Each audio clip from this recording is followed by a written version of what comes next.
Merci. La parole est à Monsieur le Président François Zocchetto pour le groupe UDI-UC.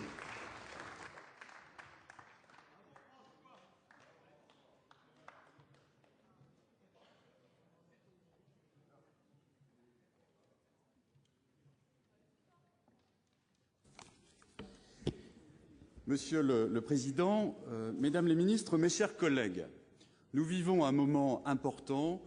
Je crois pouvoir dire que nous vivons même un moment historique et chacun doit mesurer la responsabilité qui est la sienne de modifier l'organisation même de notre société à travers l'institution de la famille. Vous avez fait le choix, je me tourne vers le gouvernement, vous avez fait le choix de soumettre cette discussion au Parlement plutôt qu'au peuple. Mais ce choix est souverain, mais il ne vous interdisait pas d'accorder un minimum de considération et d'écoute aux millions et millions de Français qui n'adhèrent pas à votre thèse. Nous, sénateurs et sénatrices centristes, nous considérons qu'en aucun cas les conventions sociales ne sauraient faire obstacle à la souffrance vécue par un grand nombre de nos concitoyens qui ressentent, c'est vrai, un profond sentiment d'injustice. Une société humaine est un organisme vivant. Elle croît, elle évolue, elle change avec le temps, et c'est d'autant plus vrai dans nos sociétés occidentales. Notre droit civil n'a donc rien d'intangible, d'autant plus qu'il se veut extrêmement complet et invasif. Notre droit de la famille, comme de nombreuses autres branches du droit, doit pouvoir évoluer et s'adapter, en particulier aux évolutions sociales. Nous sommes donc ouverts au principe de la réforme. Nous avons d'ailleurs reçu jadis l'héritage législatif de Simone Veil et, comme nous l'avons déjà démontré plus récemment, nous savons dépasser une attitude d'opposition caricaturale et soutenir des initiatives lorsqu'elles nous semblent aller dans le bon sens. Voilà notre état d'esprit. Venons-en maintenant à la question du mariage. Le mariage semble être l'une des institutions les mieux partagées du monde. Quelle que soit la forme de lignage ou de la famille dans telle ou telle société, je ne connais pas de civilisation qui n'ait pas eu une institution de cette nature, appelée mariage ou autre. Pour nous, le mariage est l'union de deux personnes en vue de la fondation d'une famille. C'est la conception qui a été retenue dans le Code civil. Un premier constat s'impose. Au plan historique, les sociétés humaines restent fondées sur l'altérité du féminin et du masculin comme étant le principe de la filiation. Un second constat s'impose également. Si toutes les sociétés permettent le mariage sous une forme ou sous une autre, la conception française du mariage civil issu du Code civil de 1804 est très spécifique. Le fait que le terme « mariage » se retrouve dans la plupart des systèmes juridiques étrangers n'implique pas que tous nos voisins en aient la même conception que nous. Aussi, et c'est important de le noter, les comparaisons souvent un peu rapides et superficielles des évolutions législatives du mariage chez certains de nos voisins européens ne sauraient constituer un argument suffisant et encore moins un argument pertinent pour justifier votre réforme.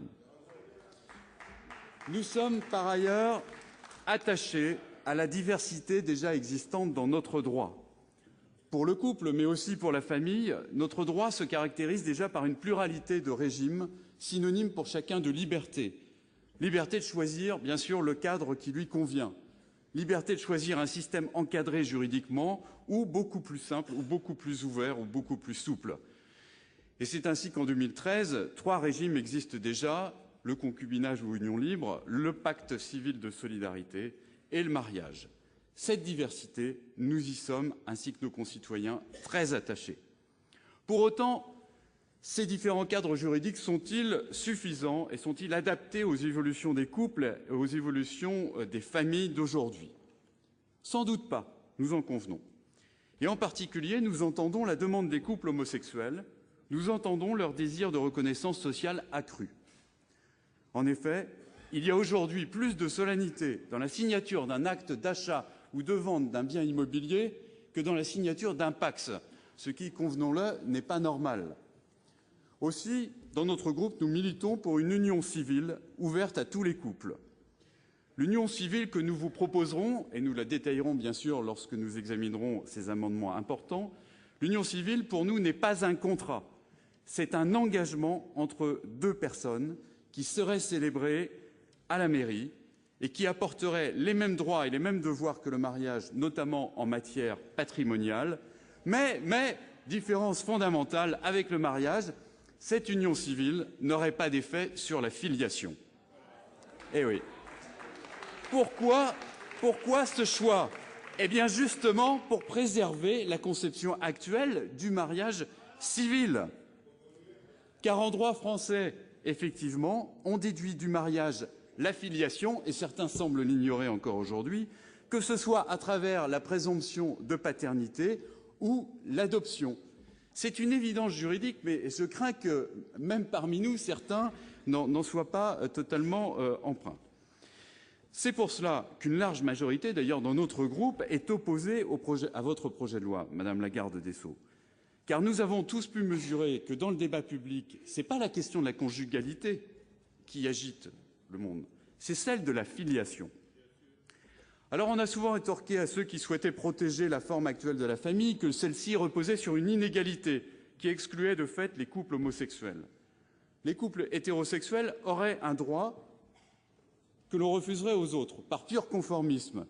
Mais je pose la question, Madame la garde des Sceaux, y a-t-il un droit à l'enfant pour le couple hétérosexuel? Je pense, et je suis suivi par la totalité des membres de mon groupe, je pense qu'il n'y a jamais eu de droit à l'enfant pour un couple hétérosexuel. Ce couple donne la vie, et la loi est là pour faciliter, pour respecter, pour organiser cette vie. La filiation est une éventualité pour les parents. C'est une liberté que la vie offre elle-même. Ce n'est pas le législateur qui peut avoir la prétention d'offrir cette filiation. Alors, y a-t-il, quel rapport? C'est le fond du sujet. Y a-t-il pour autant un droit à l'adoption dans notre législation actuelle? Non, il n'y a pas de droit à l'adoption au sens propre. Il y a un droit à la famille pour des enfants qui n'ont pas de famille, mais il n'y a pas de droit à l'adoption. Et c'est une erreur fondamentale de considérer l'adoption à l'aune des situations marginales qu'elle a pu générer. C'est méconnaître les intentions originelles du régime de l'adoption. Et c'est là le véritable enjeu de la réforme. Car c'est aussi le moment où nous sommes confrontés à une vérité absolue incontournable. Pour procréer, pour donner naissance à un enfant, il faut un homme et une femme, quels que soient les moyens utilisés. Nous, législateurs, nous pouvons changer la loi, mais la loi ne peut pas dépasser cette vérité que je viens d'exprimer. De la même manière que l'on ne décrète pas le beau temps, de la même manière que l'on ne pourrait créer un droit opposable au bonheur, eh bien, il faut qu'en la matière, le législateur fasse preuve de modestie et de prudence. Vous avez invoqué les pères fondateurs du Code civil tout à l'heure. Je crois me rappeler aussi qu'à un moment, il a été dit « la loi ne doit pas être un acte de puissance ». La préoccupation première, celle qui dépasse toutes les autres dans ce débat, qui aurait dû, à mon avis, guider votre réforme, c'est l'intérêt supérieur de l'enfant. Je ne développe pas à cet instant du débat. Nous aurons l'occasion, dans le cours de l'examen des articles, de dire que cette obligation juridique qui est de respecter avant tout l'intérêt supérieur de l'enfant résulte notamment de nos engagements internationaux qui, curieusement, n'ont jamais été évoqués dans l'étude d'impact qui accompagne votre texte. Alors, le gouvernement, dans cette affaire, n'est pas clair. En découpant cette réforme de la famille en plusieurs textes dont on ne connaît pas les contours. Dès lors qu'en droit français, le mariage renvoie à l'enfant à travers l'adoption et la filiation, il est impossible de ne pas aborder en même temps les questions de la PMA et de la GPA. Surtout lorsque l'on justifie cette réforme par la notion d'égalité. L'égalité entre les couples hétérosexuels et les couples homosexuels ne pourra pas faire l'impasse sur l'égalité entre les couples homosexuels femmes et les couples homosexuels hommes.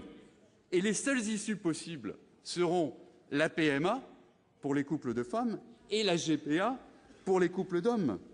Convenez que sur ces points, beaucoup d'hésitations et d'approximations sont émises. Il suffit d'entendre le président de la République pour d'ailleurs ne plus rien comprendre sur le sujet. Alors que ces sujets requièrent beaucoup d'expertise et de discernement. S'il fallait avoir l'avis du Comité national d'éthique, eh bien d'accord, attendions, et puis nous aurions légiféré globalement sur cette question de réforme de la famille. En conclusion, je dirais que nous ne savons pas où nous allons. Vous demandez aux législateurs de prendre un risque contre l'avis d'une partie importante de la population. Ce risque, nous pourrions le prendre pour nous, personnellement.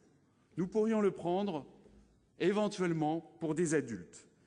Mais je fais partie de ceux qui pensent que nous ne pouvons pas prendre les risques que vous nous demandez de prendre pour des enfants que l'on n'entendra que lorsqu'il sera trop tard. Je vous remercie. Merci.